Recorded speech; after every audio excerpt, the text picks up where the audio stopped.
Hey guys, if you haven't heard about Anchor by Spotify, it's simply the easiest way to make a podcast. Anchor by Spotify has everything you need all in one place. So let me explain. Now, Anchor has tools that allow you to record and edit your podcast right from your own cell phone or your own computer. Now, I've been using and loving Anchor by Spotify for 2 years now. And don't forget that Anchor will go ahead and distribute your podcast on so many listening platforms like Spotify and Apple Podcasts, and so many, many more. Now, I think it's simply everything you need to make your own podcast, all in one place. And don't forget, Anchor is totally free. So why don't you go ahead and download the Anchor app or go to anchor.fm to get started. I can't wait to hear all of your podcasts.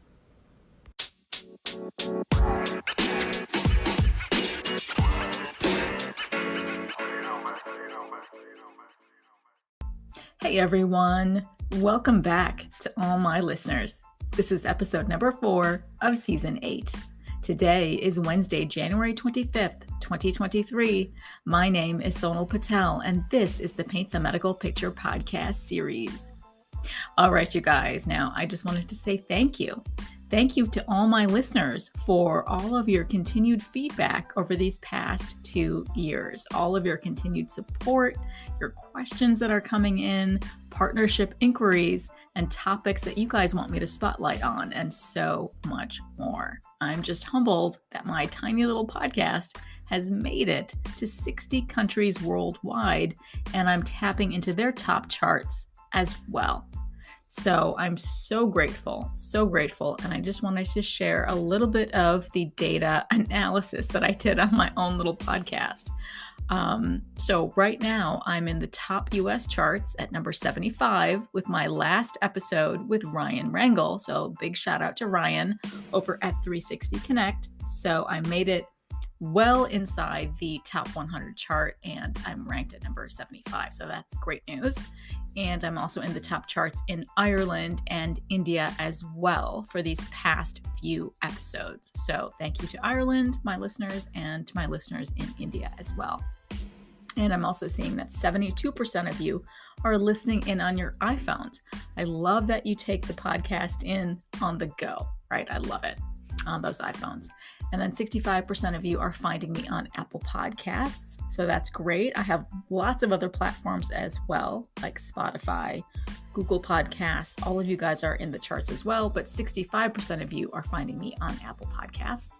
And then 43% of you are ages 28 to 34. So I can see the age breakdown as well. And 30% of you are between the ages of 34 and 44. So this is wonderful information that I have on my reach, right? Who is actually listening to my podcast? So I know I can get even more granular in the data analysis, but how boring is that, right? So boring. So really, I just wanted to enter today's introduction with a big thank you to all of you that are listening out there. I see you, I appreciate you, and I thank you. I appreciate that I can keep going because of all of you. Now, why don't we go ahead and dive into today's episode, okay? This is my last Wednesday of the first month of the new year. And so that also means that it's my first newsworthy month of fraud, waste, and abuse, right? For season 8 as well. So of course, I'm going to be highlighting some of those from the month of January's civil and criminal enforcement cases that I find newsworthy.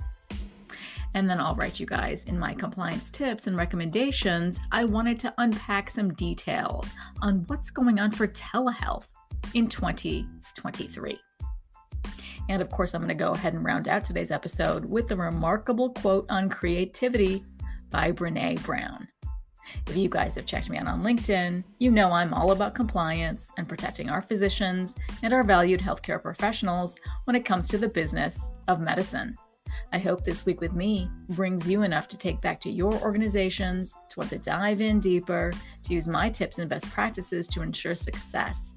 I hope this podcast will help you boost the quality of documentation capture and improve coding accuracy as you help all of your providers paint the medical picture.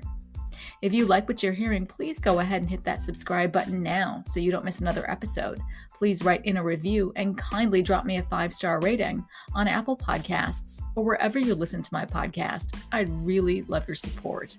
And as always, a friendly disclaimer. Remember, I'm bringing you the news, current healthcare industry news, my compliance tips and my recommendations based on my over 12 years of experience in front office, in back end, in coding, and in billing for multi-specialty physicians, in compliance, and in auditing for both E&M and surgical operative reports. These are my opinions alone and are not to be construed as legal advice. So, let's get into Newsworthy, the month's fraud, waste, and abuse cases. The month of January saw 22 cases as of the recording of this episode. Early January saw a medical doctor sentenced to 30 months in prison for a Medicare billing fraud scheme. The court also ordered over $1.4 million in restitution to Medicare. This gastroenterologist allegedly submitted over $3 million in billings to Medicare from October 2015 through February of 2020 for colonoscopy and GI-related procedures that were not performed. Most of these billings indicated that the services were rendered to disabled beneficiaries who were living in residential group homes. Medicare reimbursed approximately $1.4 million of these false claims, none of which this physician was entitled to receive. Early January also saw a doctor paying $1.85 million to resolve allegations that she performed and billed for medically unnecessary cataract surgeries and diagnostic tests. This doctor and her practice group have agreed to pay approximately $1.85 million to resolve allegations that they violated the False Claims Act by, among other things, billing the government for cataract surgeries and diagnostic tests that were not medically necessary, tests that were incomplete or of worthless value, and office visits that did not provide the level of service claimed.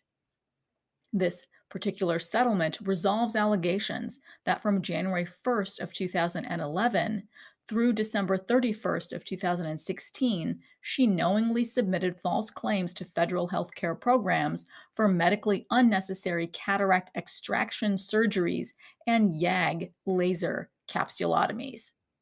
The government alleged that she performed these procedures on patients that did not qualify for the procedure under accepted standards of medical practice, and in some cases caused injury to her patients.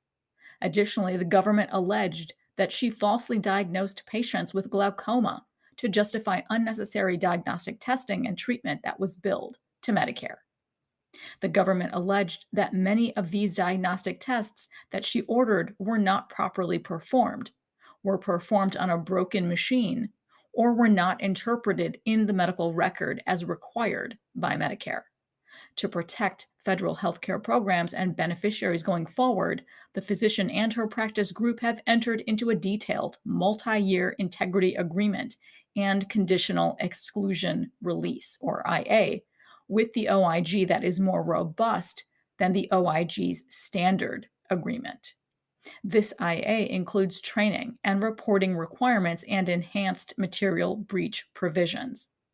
This IA also requires that she and her practice group hire an independent review organization to conduct annual claims reviews to determine whether the items and services furnished were medically necessary and appropriately documented, and whether these claims were correctly coded, submitted, and reimbursed. The OIG did not release its permissive exclusion authority and will provide such a release only after she and the practice group have satisfied their obligations under this IA. Mid-January saw a medical billing company paying $153,000 to resolve false claims allegations. This medical billing company entered into a civil settlement agreement with the federal government and has paid $153,300 to resolve allegations that it submitted false claims for payment to the Connecticut Medicaid Program for Applied Behavior Analysis, or ABA, services. In 2018, an ABA services provider retained the billing company to handle the billing and claims for those ABA services. The government alleges that when submitting claims for payment to Connecticut Medicaid on behalf of the ABA services provider, the medical billing company falsely identified the incorrect board certified behavior analyst, the BCBA, as the rendering provider on the claims. This caused the Connecticut Medicaid to pay claims that it would not have otherwise paid. To resolve the allegations of false claims conduct that occurred between October 3rd, 2019 through October 1st of 2020. Mid-January also saw a woman convicted for billing claims as part of a $65 million pharmaceutical coupon fraud scheme. The U.S. attorney on this case stated, quote, "This was a complicated scheme that abused dozens of programs established to help those who are legitimately unable to afford their medications. Our office will continue to investigate and unravel these schemes, and we will vigorously pursue those who are responsible," end quote. According to court documents and evidence presented at trial, this woman allegedly engaged in a conspiracy to submit fraudulent reimbursement claims to numerous pharmaceutical manufacturers' copay assistance programs. These manufacturer-sponsored coupon programs exist to assist real patients with the often high costs that are associated with name brand prescription drugs. The evidence showed that this woman, who participated in the scheme for nearly a year, was a biller for multiple pharmacies. In that role, she created fake prescriptions for fake patients by taking addresses from real estate lists, making up names and birth dates, selecting expensive name brand drugs, and then ultimately pairing them with real doctors' names and real doctors' credentials. The evidence showed that this conspiracy went to great lengths to make the supposed patients appear real, including ensuring that all three addresses, from the real doctor, the fake pharmacy, and the made-up patient, were in close geographic proximity. However, witness testimony revealed that the majority of these pharmacies only existed on paper and never opened to the public, nor even ordered inventory. In total, she and her co-conspirators submitted fraudulent claims on behalf of more than 40 pharmacies, totaling over $65 million. Of course, there were also many of the other usual suspects like DME fraud, elder abuse cases, drug diversion, kickbacks, bribery schemes, and money laundering. But I wanted to pay particular attention to a case involving, of course, my most talked about focal points of this past year. Now that's right, you guessed it, P-STIM devices. Here, a podiatrist pays $90,000 to settle false billing allegations. He has agreed to pay to resolve these allegations that he submitted false claims for the placement of electroacupuncture devices. From March 1st of 2018 to November 30th of 2019, he allegedly billed Medicare for the surgical implantation of neurostimulator electrodes. These are invasive procedures usually requiring the use of an operating room. Medicare pays thousands of dollars per procedure. However, he did not perform these surgical procedures. Instead, patients allegedly received devices used for electroacupuncture, which only involves inserting needles into patients' ears and taping the neurostimulator behind them with an adhesive. Now, also related to this case, the Pennsylvania-based medical device distributor of this electroacupuncture device agreed to pay $200,000 to resolve criminal allegations relating to a migraine headache treatment. And the device distributor and two related companies agreed to pay another $545,000 in a civil settlement involving the same device. The government has also recently alleged that between April of 2014 and April of 2019, this device distributor introduced into interstate commerce devices that were misbranded under the Federal Food, Drug, and Cosmetic Act, the FDCA, because it did not obtain approval or clearance from the U.S. Food and Drug Administration, the FDA, prior to distributing the devices.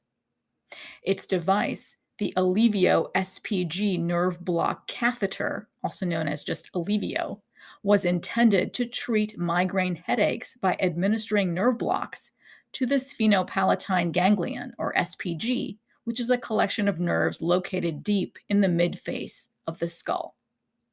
The information alleges that the device distributor never sought approval or clearance from the FDA to distribute the Alevio device for this intended use, nor did it conduct an investigational study regarding the Alevio's safety and effectiveness when used as intended. The resolution includes a deferred prosecution agreement and criminal penalties totaling $200,000. As part of this deferred prosecution agreement, which must be approved by the court, the device distributor admitted that it distributed misbranded devices in violation of the FDCA and agreed to implement enhanced compliance measures. The resolution also includes a civil settlement with the federal government under the False Claims Act, totaling over $545,000. 3 device distributors in total are parties to this civil settlement. The principal deputy assistant attorney general on the case said, quote, "The FDA approval and clearance process serves an important role in ensuring that devices used to treat patients are safe, effective, and medically appropriate," end quote. He goes on to say, quote, "We will not permit companies to circumvent that process and put profits over patient safety," end quote. A U.S. Attorney General on the case stated, quote, "Medical device companies put vulnerable patients at risk when they fail to follow FDA standards and requirements," end quote.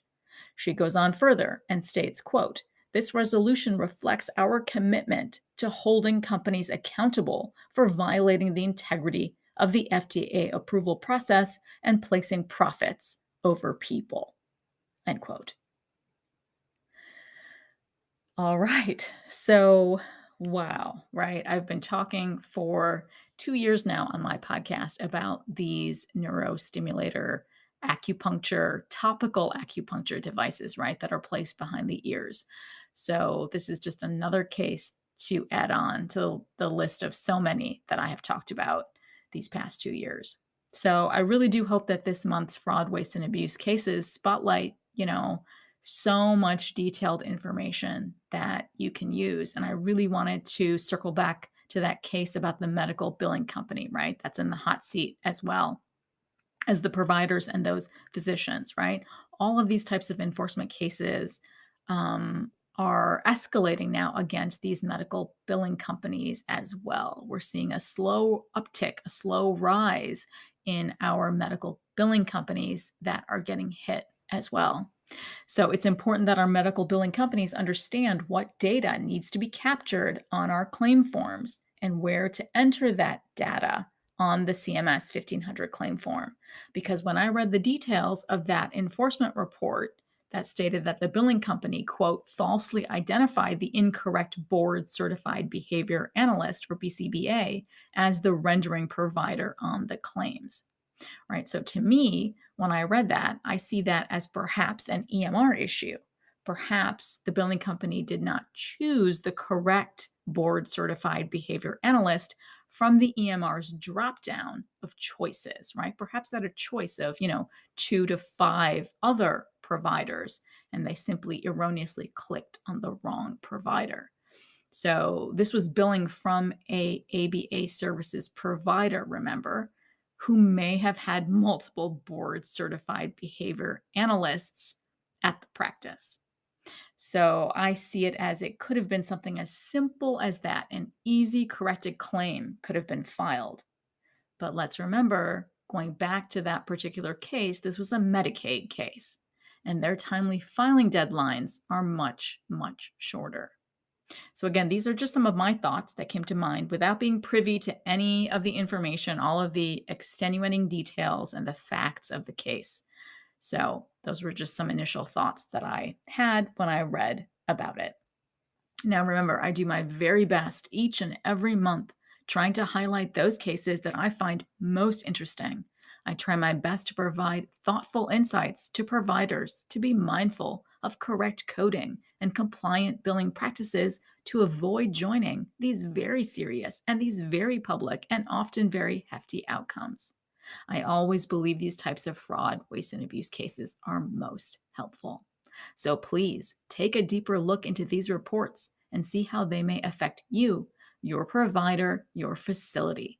Start self auditing your service claims and coordinating documentation to ensure you are meeting compliance. And now it's time for my best practice tips in Trusty Tip. So, in today's compliance tip, there are continued questions rolling in for what are we doing about telehealth services in 2023. So, why don't I go over what we do know so far, especially now that the PHE has been extended yet again for another 90 days until April 11th of 2023. Now, remember that CMS also issued a lot of guidance for all of us in the 2023 Medicare physician fee schedule. Now, of course, that was a very, very long PDF document, so I just wanted to go over some of the most important changes and additions to telehealth and telemedicine services for 2023. Now, first of all, I think this is an important one that we should be mindful that for 151 days after the PHE expires, the reimbursement of telephone or audio only evaluation and management, our E&M services, or specifically those CPT codes 99441 through 99443, will be reimbursable still, right? So only for 151 days after the PHE expires. So remember, those audio only services are payable today because we're still in the PHE, as well as for 151 days after the PHE expires. So perhaps that will be April 11th, after April 11th, 2023, or they might extend it again through the end of the year. We just don't know. But that is what we do know for the reimbursement of those telephone only, those audio only CPT codes. So let's also remember, I stated this months ago in a prior episode, but these types of audio only codes have never, ever pre-pandemic been reimbursable by CMS, right? They lump this as a bundled status code, which means they've never been reimbursable. There's never been a reimbursement amount attached to these CPT codes because CMS follows the statutory standard. The statutory standard that falls under 1834 M2A of the Social Security Act, which recognizes that telehealth services must be equivalent to in-person care that a patient would encounter with a physician or a provider in a face-to-face situation. And of course, if it's a telephone-only service, there is simply no face-to-face capability of that encounter. So CMS had determined back then, pre-pandemic, and they will continue doing so post-pandemic, that the modality of a phone call only fails to meet that statutory standard. So we continue having our grace period right now during the PHE. We will continue seeing reimbursement for these CPT codes, but for 151 days after the PHE, we will continue receiving that reimbursement, but day 152 and on, it's post-pandemic, and we will not be receiving that reimbursement anymore. All right, then the second most important thing I found in that Medicare physician fee schedule final rule was that there's going to be a discontinuance of the use of virtual direct supervision. When is that going to happen?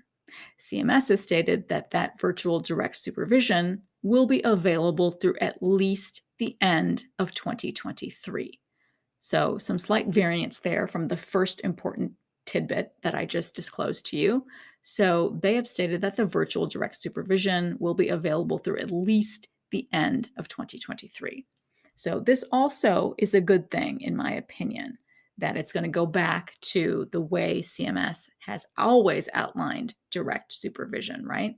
Is that we need our direct supervision provider to be immediately available, right? That means the live, physical, in-person direct supervision capability for the service or the procedure being performed by that other provider who needs the assistance of that supervising provider. So I think it's a good thing that we will eventually get back to the more traditional, quote unquote, terminology for direct supervision. So in the meantime, however, we can continue following the fact that CMS has temporarily changed those direct supervision rules to allow the supervising provider to be remote and use the real-time interactive audio video technology, right? So we can continue doing that until at least the end of 2023 per CMS. Now, the next important thing I want to go over is that there are 5 new permanent telehealth codes for prolonged E&M services and chronic pain management that are already printed in our new 2023 HCPCS manuals, right? Now, be mindful, I did discuss the 3 prolonged service codes last week for G0316, G0317, and G0318 for the inpatient and observation, nursing facility, and home or residence settings, respectively. And there are also 2 new chronic pain management G codes of G3002 and G3003. But please note and be mindful, though, that that first G3002 code for chronic pain management must be furnished in person without the use of telemedicine or telehealth. And then we can move on to the next important feature for telehealth services in 2023 is the fact that CMS has stated that they're going to be postponing the effective date of telemental health 6-month rule, right? They're going to be postponing it until 151 days after the public health, the PHE, ends. So let's remember that under this rule back in 2020, Medicare is going to be covering a telemental health service delivered while the patient is located at their home if these following conditions are met. First, that provider must be conducting an in-person examination of the patient within the 6 months before the initial telehealth service. And second, if that telehealth service is furnished for purposes of diagnosis or evaluation or treatment of a mental health disorder. And then finally, that provider conducts at least one in-person service every 12 months of each follow-up telehealth service. And then the next important tidbit for telehealth services in 2023 is that there is going to be an extension of coverage of those temporary telehealth codes until 151 days after the PHE ends. So be mindful that there are 38 temporary telehealth codes that range from radiation treatment management to eye exam codes to pediatric critical care codes and others. So please be sure to review that list of 38 codes as well. And then lastly, I wanted to go over the fact that there's been an addition of 54 codes to the Category 3 telehealth list, and modifications of their expiration is in fact to the end of 2023 or 151 days after the PHE ends. So I'm sure we'll get some more guidance here in the months ahead. But for right now, it is for either the end of 2023 or 151 days after the PHE ends. So please take time to review the full list of 54 codes that were added to Category 3, but in general, those various CPT codes can roughly be categorized into therapy codes or into adaptive behavior treatments and behavior identification assessments, as well as behavioral health types of codes, as well as electronic analyses of implanted neurostimulator pulse generators or transmitters, as well as ophthalmology codes, as well as audiology codes, as well as cognitive codes, and ventilator management codes, and finally, speech therapy codes. All right. So basically, the really great things that are lasting permanently for Medicare patients are twofold. That most important mental health care, right? Now, our Medicare patients can get those audio-only mental health, telehealth, or telemedicine types of services in their own homes, anywhere, so long as those criteria that I outlined earlier are being met. And I think that's huge. And there will also be continued permanent coverage of our two-way audio-video telehealth services for mental health care visits in our federally qualified health centers, those FQHCs, and rural health centers, those RHCs as well. And then all of those other items that I talked about earlier are being phased out, right? Either by the end of 2023, or there's that grace period for 151 days after the PHE ends, and then poof, on day 152, it's all going to go away. Those flexibilities that we received for the past 3 years on telehealth and telemedicine services are going to be gone, and we're going to be going back to those particular services in our pre-pandemic times, which means the vast majority will not be covered anymore. Now, although I did not touch on our hundreds of commercial payers at all, nor did I touch on any state laws, please make sure that you are very mindful, since I do know that so many of these commercial payer policies, as well as so many of our state laws, may be much more strict than Medicare at this particular stage of the COVID-19 pandemic. And finally, I focus Season 8 Spark on creativity. I want this 8th season Spark to be filled with our world's thought leaders, writers, artists, philosophers, everyone who inspires the need for creativity in all we strive to do. So, in this week's inspiring quote in Spark is from Brené Brown. There is no innovation and creativity without failure. Absolutely true, right? I think this is an amazing quote that reminds us that our ability to create and innovate stems from failure. Something or someone has to have failed before we can identify that change is required.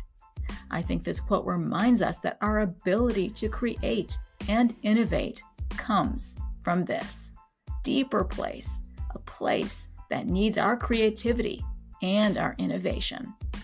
I think this quote reminds us to embrace that voice within. I think this quote inspires us to unleash our creativity, our innovative spirit. It is with our creativity, with our innovation, that we can leave our own legacy of impact behind. I'm happy Brené Brown's spark still burns brightly in all of us today. So that wraps up today's episode. And as always, I appreciate you all diving into today with me. If you want more information from me, please go ahead and follow me on LinkedIn. I'll leave links to everything in the show notes below. All right, so in my final notes today, where on earth has this month of January gone, right? There are just a few days left to January 2023. Next time I talk to all of you, it'll be February. My goodness. But I hope you're all still motivated and positive that your 2023 is going to be better. And remember, in 2023, every day has ample time to carve out a little piece just for you. Let's start the year gearing up for less stress and less burnout. Let's be smarter about our mental health this year and all the ways we have to keep it intact and healthy.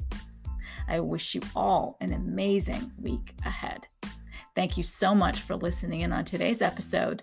and I hope every week with me brings you closer to helping your providers paint a masterpiece. See you next Wednesday.